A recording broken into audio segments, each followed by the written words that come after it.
Ladies and gentlemen, welcome. It is my great pleasure to introduce to you now the current leader of the party we are all here to celebrate tonight, Mr. Nick McKim.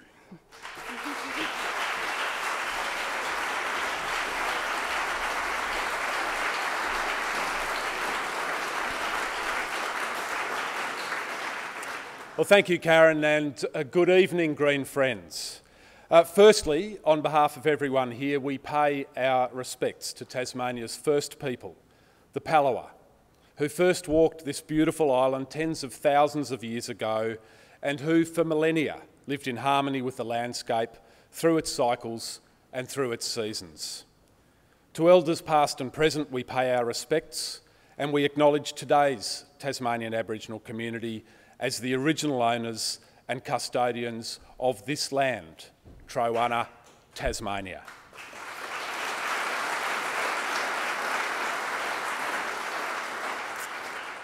I'll shortly introduce Christine Milne, who will be your MC tonight. But firstly, before I do that, very briefly, although we are here quite rightfully to celebrate things that have occurred in the past, of course, as we always are in the Greens, we will be mindful of the future. And this century, the 21st century, is the sustainability century. And humanity will need to make significant changes and ensure that the way that we work, the way that we live, and the way that we play respects the ecosystem that supports us all. And while the future of our ecosystem, and in fact of our civilisation, is at stake, it is the Greens who will remain at the forefront of the debate, leading the way where old-style political parties have always feared to tread. And speaking of the future, it is now my very great pleasure to introduce someone who I regard as Australia's preeminent futurist, the person who coined the phrase clean and green, the key driver of Tasmania's upcoming cost on carbon, a champion of Tasmania, a champion of the planet, your friend and mine, Senator Christine Milne.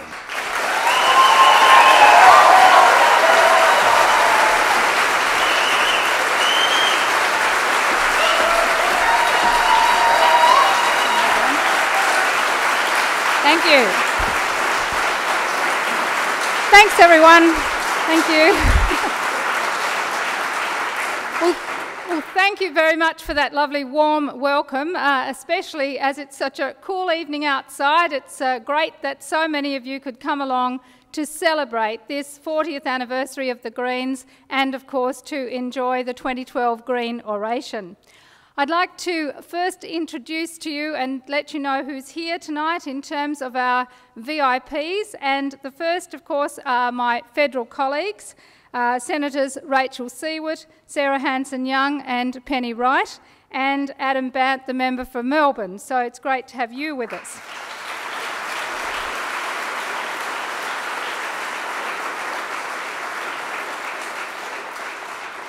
We also have our Tasmanian Greens MPs. You've just heard from Nick, but Nick is joined tonight with Cassie O'Connor, Kim Booth and Basil O'Halloran, and Tim Morris sends his apologies.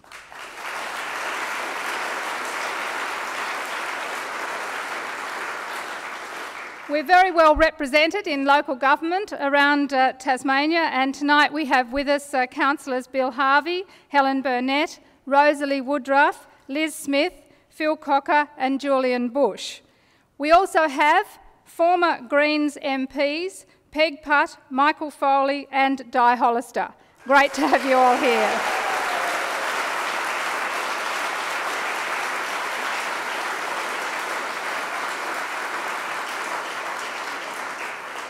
And someone flying the flag for the Greens in the upcoming Legislative Council elections. I want to welcome Penelope Ann, who is running to Green Tasmania's upper house, and don't we need that?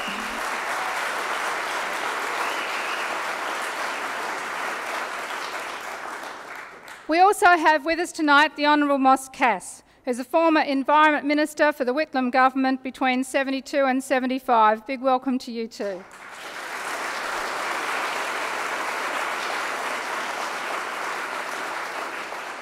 someone who couldn't be with us tonight has sent an apology, and that is Jerry Bates. And I thought I'd like to read to you what Jerry had to say. He's a great character and much loved by the Greens in Tasmania.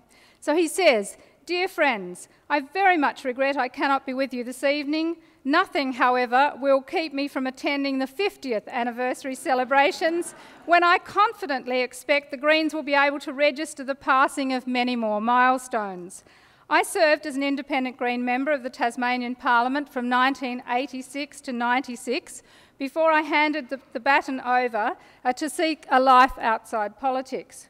One thing you should all learn from my experience is that if Bob Brown asks you to stand for Parliament on the assurance you won't get elected, don't believe him."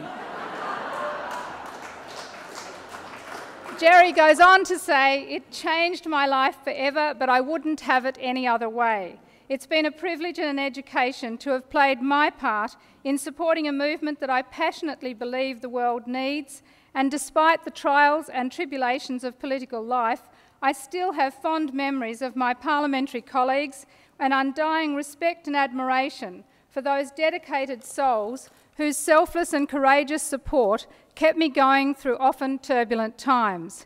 Yet the world I knew then was very different to the world we now have.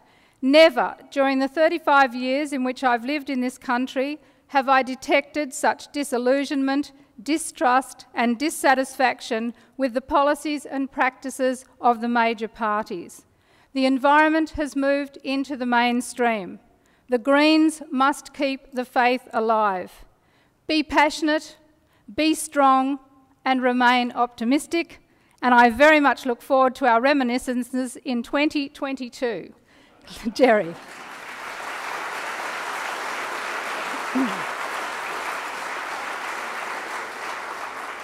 Now, so many people have worked very hard to make tonight the great success that it is, and I want to thank up front many of those people. So to Rod Thompson, our organist, Claire Dawson, our singer, John Sampson, our graphic designer, Nick Crawford and his team who've worked on the audio-visual, John Gibson from Plants of Tasmania, Margie Latona for the native flower arrangements, Simon DeLittle and Russell Hawkins, our filmmakers, and then our organisers extraordinaire, Karen Brown, Kate Wheat, Michelle O'Toole and Anna Sildiver, and all our volunteers. So a big thank you to all of you.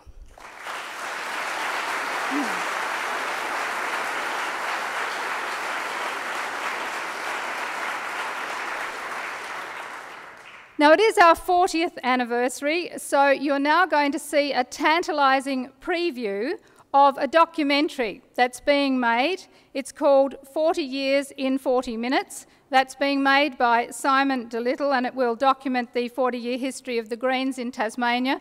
And before it's actually played, I just would ask people to think about the archive material they might have. In this room, I know there are going to be people with sheds full of old campaign material, posters and other things. Please make sure that we archive that material as we now watch this wonderful preview of the documentary that's being made. Thank you.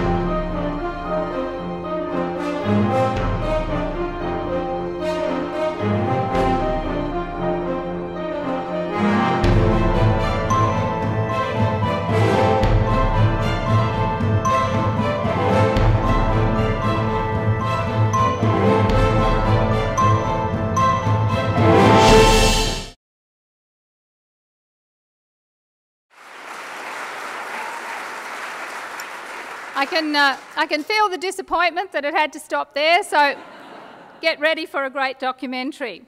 Now, we've just had a look at something of our history, something of the past, but of course we have to hand on to the next generation. And one of the really heartwarming things about the Greens is emerging right around the country are some incredibly courageous young people prepared to stand up for this planet and for a future which is socially just and in which we have a really genuine democracy. And so I'd like to especially welcome tonight the young Greens. I'd like you to stand up so people can see who you are. And I particularly, yes, where are you?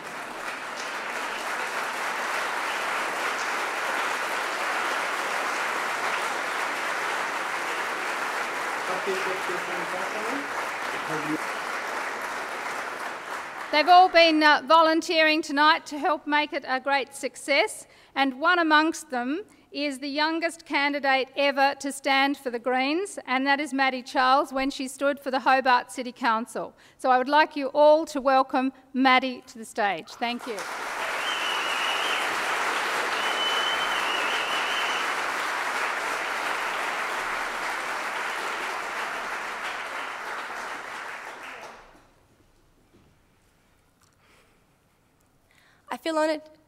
I feel honoured to be at the third Green Oration, presented by Senator Bob Brown, a man who has tirelessly lived the entirety of his life purely devoted to the compassion of the marginalised and the well-being of the planet. But this notion echoes to a collective group of people. You, here in this room tonight, the members and supporters of the Greens for the last 4 decades, volunteers from the Green Stall, elections, and the Salamanca Stall, staff and elected representatives, all who make the Tasmanian Greens.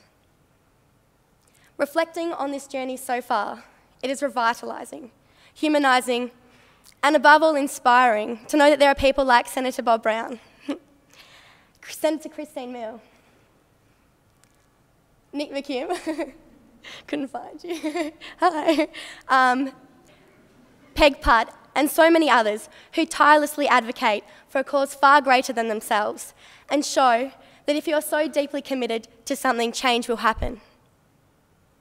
To those who have devoted their life to this party and movement, my words are truly inadequate to thank you for the work you have done, for the compassion and pure selflessness you have shown, for the inspiration you all collectively continue to radiate, for your wisdom and most beautiful humanity.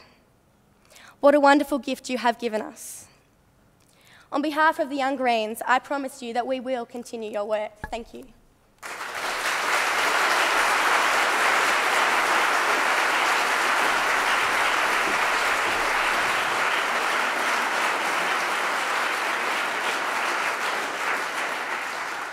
Thank you, Maddie. And from the local to the global, the Greens is a global political party.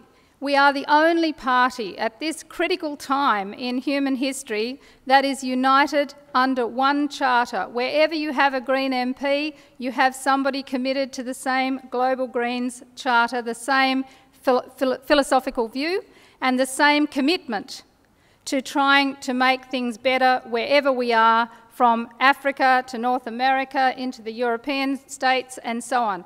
It is a global movement at a time when we are challenged by very significant global crises. So it's marvellous that we have tonight a number of messages of congratulations from Greens right around the world. Happy 40th anniversary. The Tasmanian Greens are a great source of encouragement and inspiration to Rwandan Greens and African Greens. Thank you. Hi, this is Elizabeth May, leader of the Green Party of Canada, sharing a message from all Greens in Canada of a happy birthday to the Tasmanian Greens, and especially to my dear friend Bob Brown. You've led us so far, Bob. You've brought us inspiration all around the world, fighting for forests in Tasmania and now being the balance of power in the Australian Parliament. Good on you, mate. I'm absolutely delighted to be able to wish the Tasmanian Greens a very happy 40th birthday. And I know from my own personal experience how difficult it is sometimes when we are embroiled in our day-to-day political battles to remember to look up and to celebrate the huge achievements of many Green parties around the world. And over the last 40 years, there have been huge achievements, and the Tasmanian Greens have been absolutely at the forefront of those. And so it gives me great pleasure, on behalf of the Green Party of England and Wales, to be able to take this opportunity to say congratulations, to say happy birthday, and to wish you a very successful next 40 years. I'm Dorothy Tekwe, the President of Papua New Guinea Greens Party. I wish to congratulate the Australian Greens on the 40th anniversary and wish them best wishes for another 40 years. And I want to say thank you also on behalf of the PNG Greens and the people of Papua New Guinea and the region for the continued support to building up of the Greens parties in the region. On behalf of the Swedish Greens, I want to send our warm congratulations around the globe to Tasmanian Greens and your 40th birthday.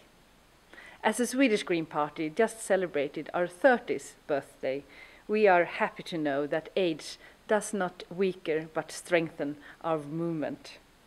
We are getting wiser but not less eager in our mission to push for a sustainable future. This is, however, far from accomplished. Therefore, seeking energy in global corporations, we are looking forward to meet some of you in Dakar in the Global Green meeting later this year. Happy birthday. Dear Greens of Australia, dear Tasmanian Green friends, on behalf of all members of the Civil Will Green Party of Mongolia, I am very happy to send you our warmest greetings and congratulations to your historical birthday. We, Mongolian Greens of the Civil Will Green Party, Asia's first parliamentary Green Party, would like to congratulate our friends in Australia, all members of the world's first Green Party, with their birthday. A very happy birthday. We wish you great, inspiring and encouraging celebrations. See this? It's a pavlova, a New Zealand pavlova, not an Australian one. And see this? This is Farlap, a New Zealand racehorse, not an Australian one. But whoever can lay claim to these things, there's no disputing the fact that the Tasmanian Greens, the United Tasmania Group, are the world's oldest Green Party. So on behalf of the world's oldest national Green Party, the Values Party, congratulations.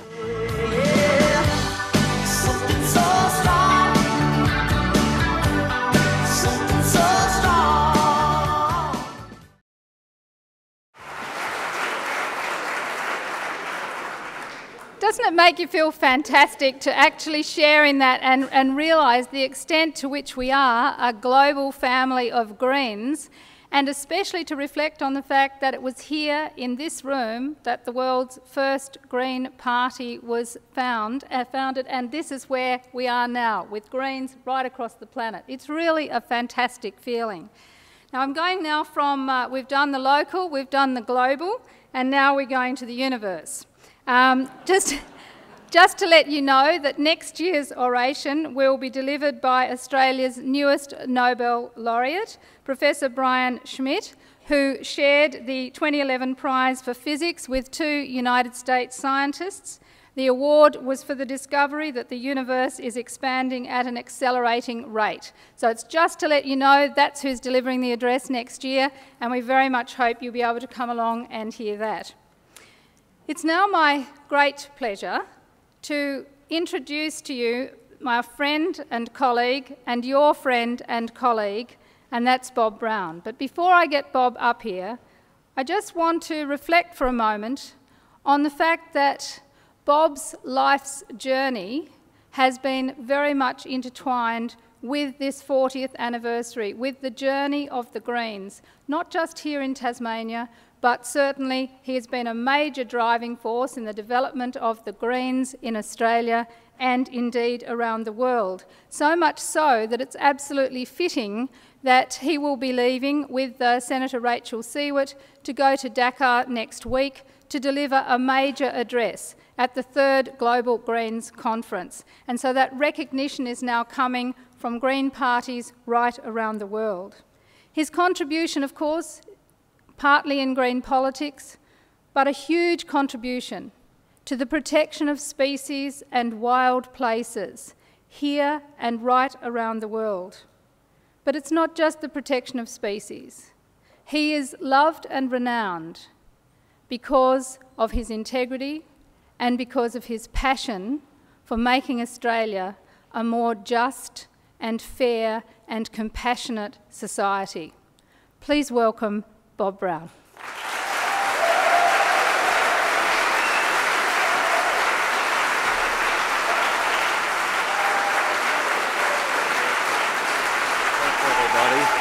Well, thanks, ladies and gentlemen. Thank you. It's great to be here tonight. And I thank you for this. I hope you can sit down. Thank you.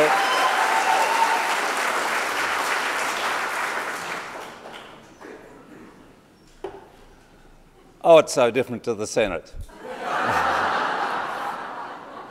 Thank you, Christine. I love you. You're such a great companion on this long political road, which seems yet so short, and is so short in the time of this wonderful planet of ours. But what a wonderful celebration. 40 years ago, exactly tonight, this town hall was so packed as it is now, and up the front were hundreds, or some dozens at least, of workers from the hydro schemes brought in to disrupt it. And when Dick Jones, who a year earlier had stood with a friend up on the Central Plateau with his foot on a rock and said, Lake Pedder, there's not a voice for it in the House of Assembly, we have to form a new political party, he would not have known that there'd be a hall packed, but he did know when the vote seemed lost on the voices, would there be a new political party to get everybody to raise their hands? And of course, the majority did.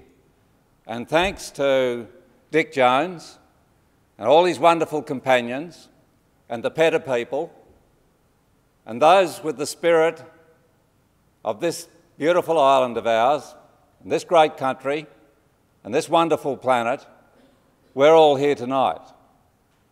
I might ask those who were in that first year of the UTG, in this room, in the campaigns, in the election campaign, if there are any here, if you'd stand up and let us see you tonight. Well, look at that.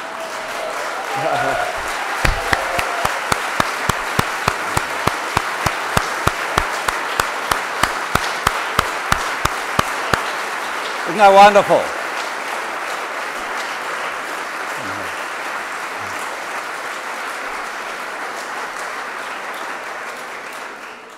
And I know that it was transformative to me. I came a month later than that meeting.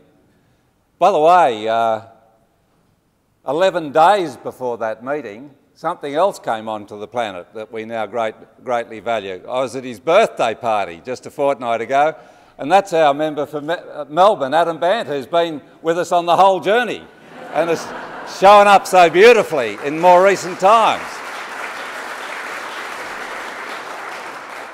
But from that meeting came the new ethic, and I ran into the UTG people and the Pedder people at the caravan in Launceston, and I knew I was home. I ran into people who had this beautiful, across the board,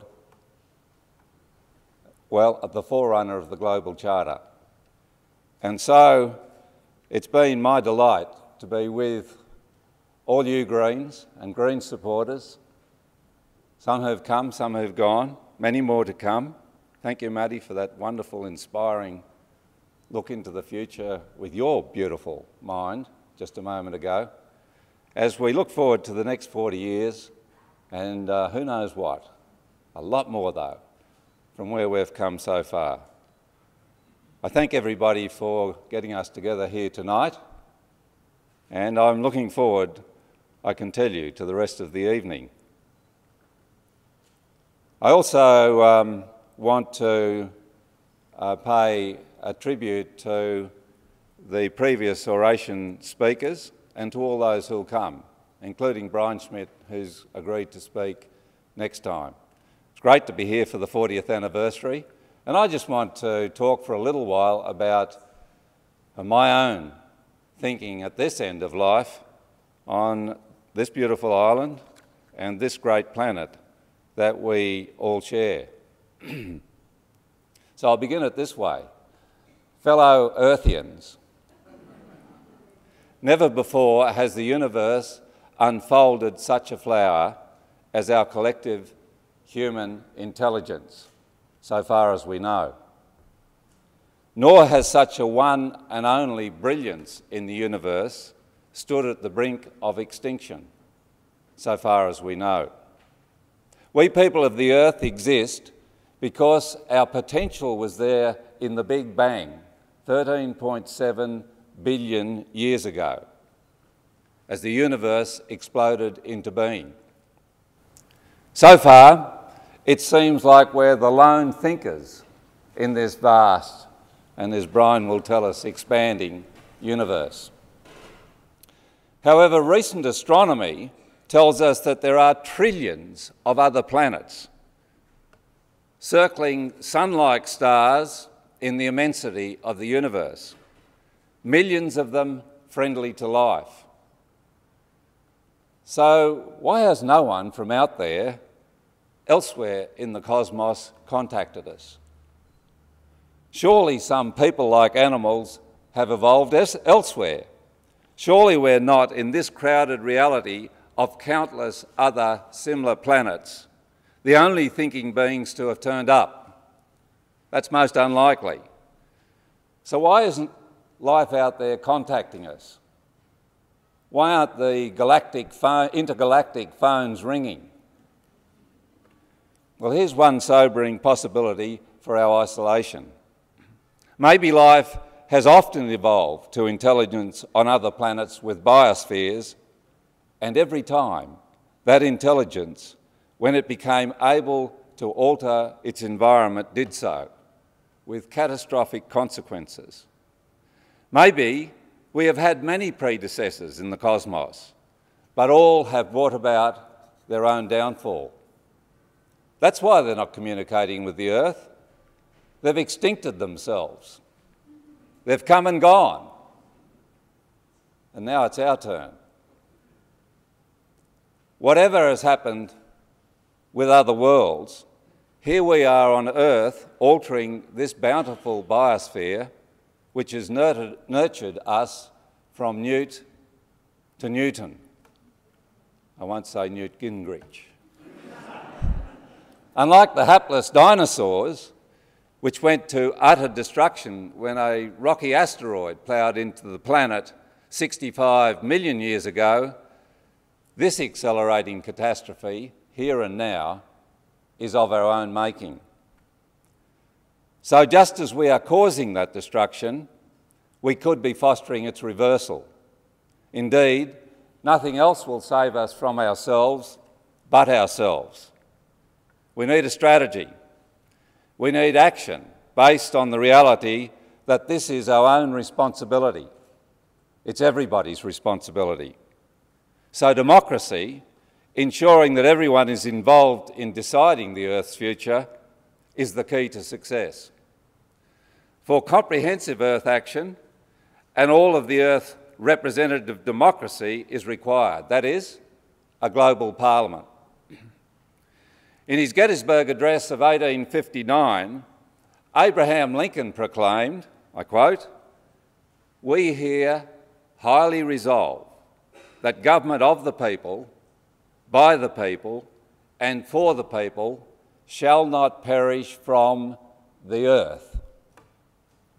153 years later, let us here in Hobart and around the world highly resolve that through democracy we shall save the earth from perishing.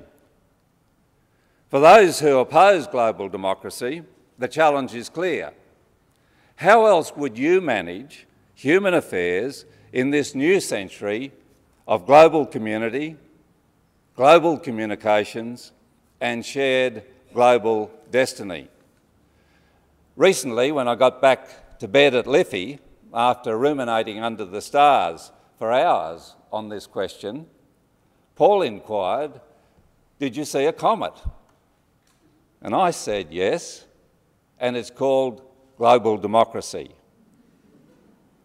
Well, ladies and gentlemen, a molten rock from space destroyed most of life on this planet those 65 million years ago. Let us have the comet of global democracy save life and us on Earth this time. 9 years ago, after the invasion of Iraq, which President George W. Bush ordered to promote democracy over tyranny, I proposed to the Australian Senate a means of expanding democracy without invasion. Let Australia take the lead in peacefully establishing a global parliament, my motion said. I explained that this ultimate democracy would decide international issues, and I had in mind nuclear proliferation, international financial transactions, and, this might have pushed the envelope a bit far, the plight of our 1 billion fellow human beings living in abject poverty. Well, in 2003, our other Green senator then, Kerry Nettle, seconded the motion, but we failed to attract a single other vote in the 76-seat chamber. The four other parties, the Liberals, the Nationals, Labor and the Democrats, voted no. And as he crossed the floor to join the noes, one other senior senator said to me, called to me, "Bob, don't you know how many Chinese there are?" Well, yes, I did. Surely that's the point. Here we are, 23 million Australians amongst 7 billion equal Earthians. Unless and until we accord every other citizen of the planet, friend or foe, and regardless of race, gender, ideology or other characteristic, equality,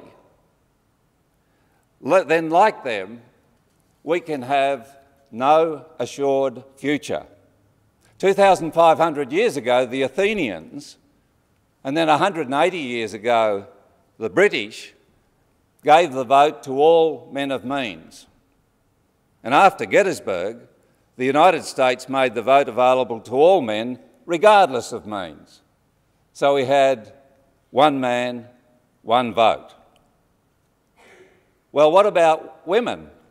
Louisa Lawson, that's Henry's mum, asked in 1889.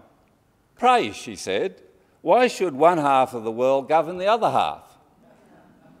Good question. So in New Zealand, he didn't have this bit up there, right? In 1893, followed by South Australia in 1895, Sarah, take a bow, and the new Commonwealth of Australia in 1901, universal suffrage, the equal vote for women as well as men, was achieved. In this second decade of the 21st century, most people on Earth get to vote in their own countries. Well, of course, corruption and rigging remain commonplace, but at least the world believes in democracy.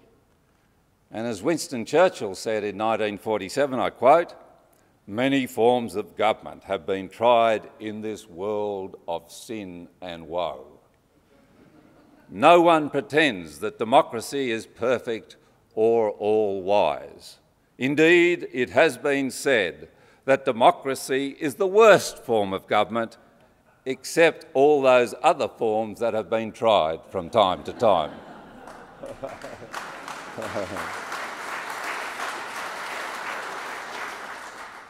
Yet, in Australia and other peaceful places which have long enjoyed domestic democracy, we're one of the 4 oldest continuous democracies on the planet. Establishing a global democracy, the ultimate goal of any real democrat, is simply not on the public agenda.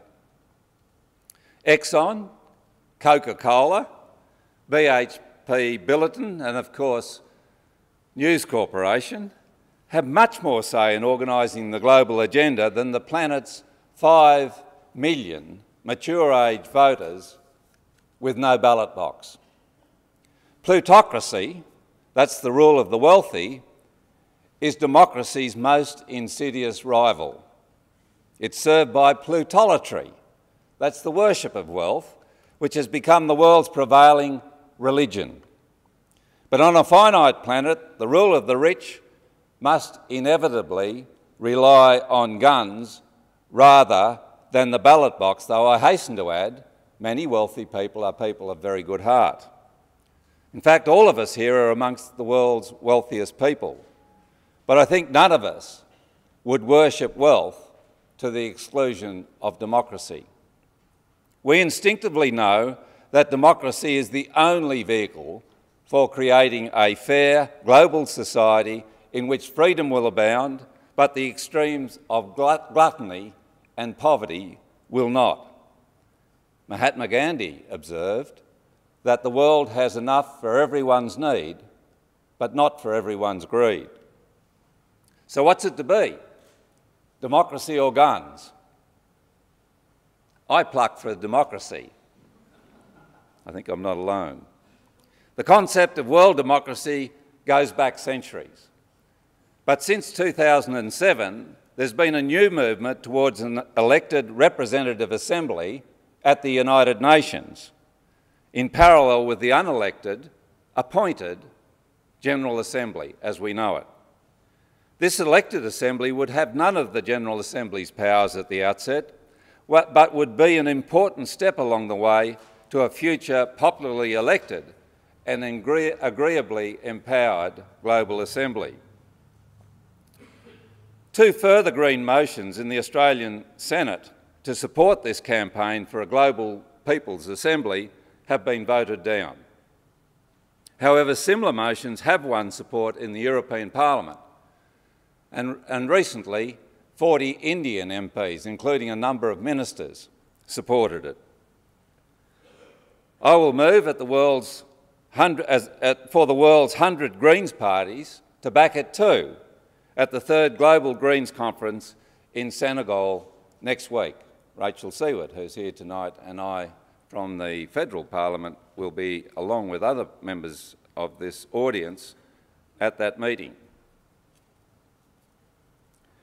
It fits perfectly, the idea of global democracy, with our global charter, giving equal empowerment to all people, which passed the first Global Greens conference in Canberra in 2001. You know, we Earthians can develop rosier prospects. We've been to the moon, we've put eyes and ears on Mars, we're discovering planets hundreds of light years close, which are ripe for life. We're on a journey to endless wonder in the cosmos and to realising our own remarkable potential. To give this vision clarity, we must first get our own planet in order. As you know, the political debate of the 20th century was polarised between capitalism and communism. It was about control of the economy in the narrow sense of material goods and money, a free market versus state control. Bitter experience tells us that the best outcome was neither, but a bit of both. The role of democracy in the nation-state has been to calibrate that balance. In this 21st century, the political debate is moving to a new arena. It is about whether we expend Earth's natural capital as our population grows to 10 billion people in the decades ahead, with average consumption also growing. We have to manage the terrifying facts that Earth's citizenry is already using 120% of the planet's productivity capacity. That is, its living renewable resources. That the last decade was the hottest in the last 1,300, if not 9,000 years. That we are extincting our fellow species faster than ever before in human history. and that to accommodate 10 billion people at American, European or Australasian rates of consumption, we'll need 2 more planets to exploit within a few decades, and those planets are not there. It may be that the Earth's biosphere cannot tolerate 10 billion of us big consuming mammals later this century. Or it may be, given adroit and agreeable global management, that it can. It's up to us. I have to always stop at this juncture, and David Suzuki, who was here for the oration 2 years ago, telling me his story, which brings us up with a start, but back to reality, of when he went to the supermarket in Vancouver to do some shopping and saw the sign in the window, "No animals allowed inside," so he got in his car and went to a shop where he could go in and do the shopping. Once more, in this contest between the planet and our growing use of it, the answer lies between the poles, between the narrow interests of the mega-rich and a surrender to the nihilist idea that the planet would be better off without the lot of us. It will be global democracy's challenge to find the equator between those poles, and it is that equator that the Greens are best able to find. One great difference between the old parties and old politics and our new green politics is this overarching question which predicates all other political decisions. Will people 100 years from now thank us for this? In thinking 100 years ahead, we set our community's course for 100,000 years. That humanity will not perish at its own hand, but will look back on the 21st century ancestry with gratitude. And when the future smiles, we can smile too. That query, will people 100 years from now thank us, should be inscribed over the door of that global parliament. So let us resolve that there should be established for the prevalence and happiness of humankind a representative assembly, a global parliament for the people of the earth, based on the principle of one person, one vote, one value, and to enable this outcome, that it should be a bicameral parliament with a House of Review, having equal representation elected from every nation. An Earth Parliament for all. But you might say, what would be its commission? Well, here's 4 goals: economy, equality, ecology, eternity. Let's begin with economy, because that word means, from the Greek, managing our household.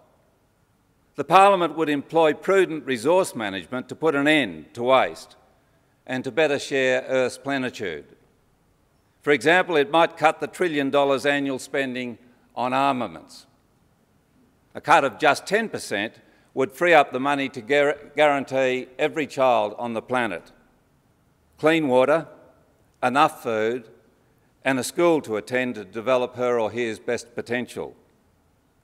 World opinion would back such a move. I've no doubt about that.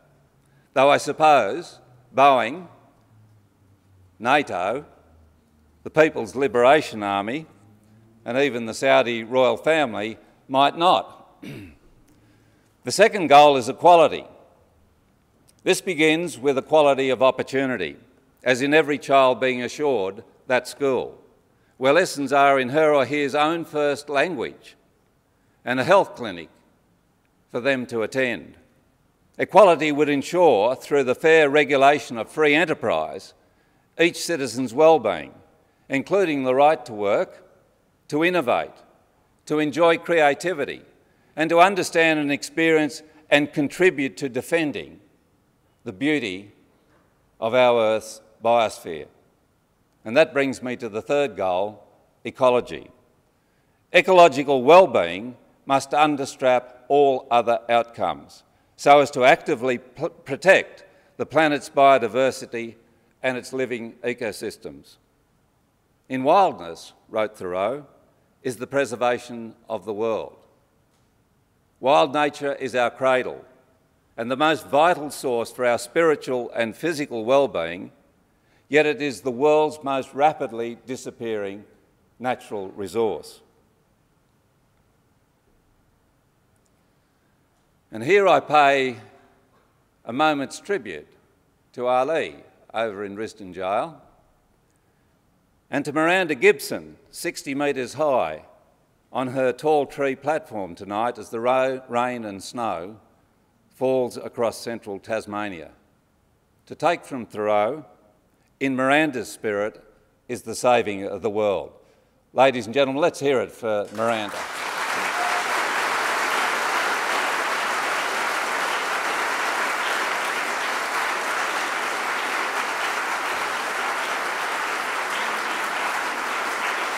I'll let her know. Thank you. And fittingly, lastly, eternity. Eternity says for as long as we could be. It means beyond our own experience. It also means forever, if there's no inevitable end to life. Let's take the idea of eternity and make it our own business. I've never met a person in whom I didn't see myself reflected. Some grew old and died, and I'm now part of their ongoing presence on the earth. Others have a youthful vitality which I've lost and will soon give up altogether. These youngsters will in turn keep my candle, and yours if you're getting on like me, alight in the cosmos. In this stream of life, where birth and death are our common lot, the replenishment of humankind lights up our own existences. May it go on and on and on. The pursuit of eternity is no longer the prerogative of the gods. It's the business of all of us here and now. Drawing on the best of our character, Earth's community of people is on the threshold of a brilliant new career in togetherness. But we all together have to open that door to that future using that powerful key of global democracy. I think we're intelligent enough to get there. My faith is in the collective nous and caring of humanity and in our innate optimism. Even in its grimmest history, the optimism of humanity has been its greatest power. We must defy pessimism, as well as the idea that there is any one of us who can't turn a hand to helping in the success of improving Earth's future prospects. Yes, I'm an optimist. I'm also an opsi-math. That means I learn as I get older. And I've never been happier in my life. Thank you, Paul. Hurtling to death, I'm alive and loving it. And I particularly love being green.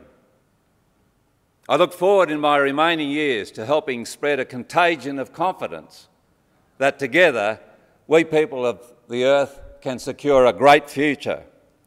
We can and will retrieve the earth's biosphere. We will steady ourselves. This unflowering flower of human intelligence in the universe for the long, shared, wondrous journey into the enticing centuries ahead. Let us determine to bring ourselves together, settle our differences, and shape and realise our common dream for this joyride into the future. In that pursuit, let us create a global democracy and parliament under the grand idea of one planet, one person, one vote, one value. We must, we can, we will. Ladies and gentlemen, thank you very much.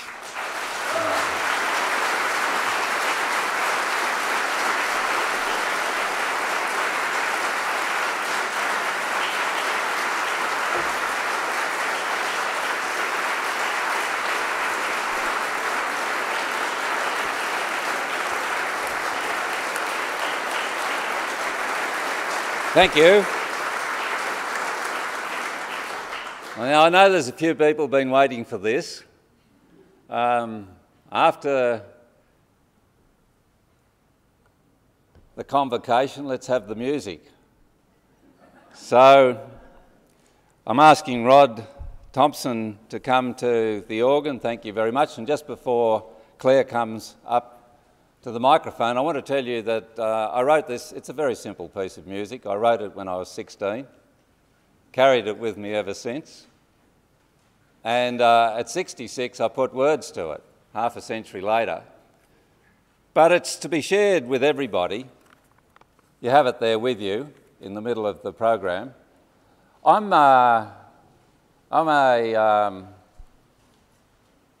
unashamed, unabashed lover of the planet Earth, as I know all you are. And it seemed to me that we've got an anthem for just about every separated, isolated nation on the planet, but not one for the planet itself. And so here's a first try of a song, an Earth song. And so, ladies and gentlemen, last week I was changing one last word, and Claire said to me, "Bob, you've got to let go." So I'm tonight letting go. And ladies and gentlemen, handing this song to you. I thank Rod at the organ, and I welcome up to sing the Earth song, Claire Dawson, my friend and my singer and my neighbour from Signal. Thank you, Claire.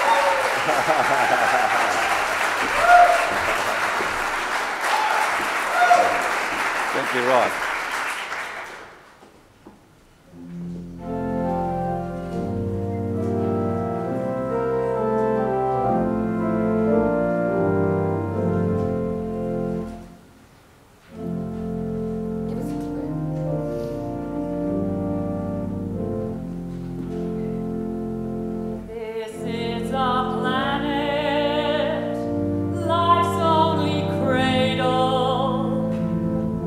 By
Isn't she fantastic? Ladies and gentlemen, Claire Dawson, and right on the organ. Now, 40 years on, to you, happy birthday.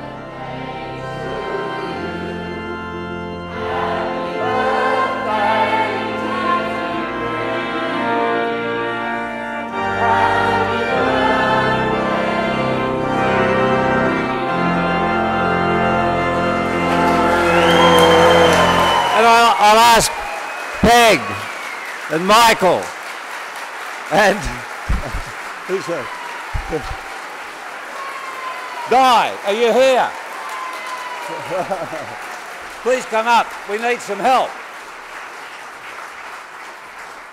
Christine.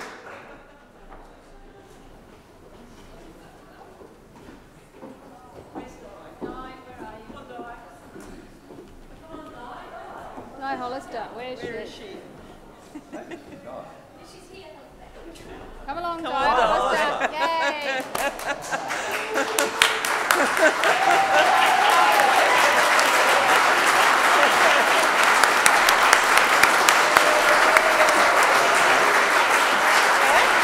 Michael Foley here.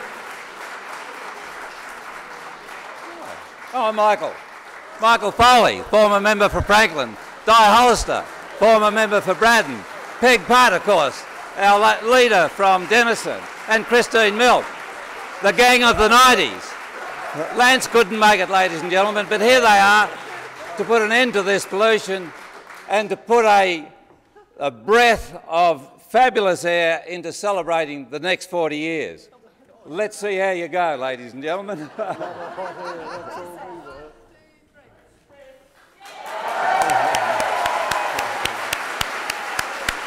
Thank you.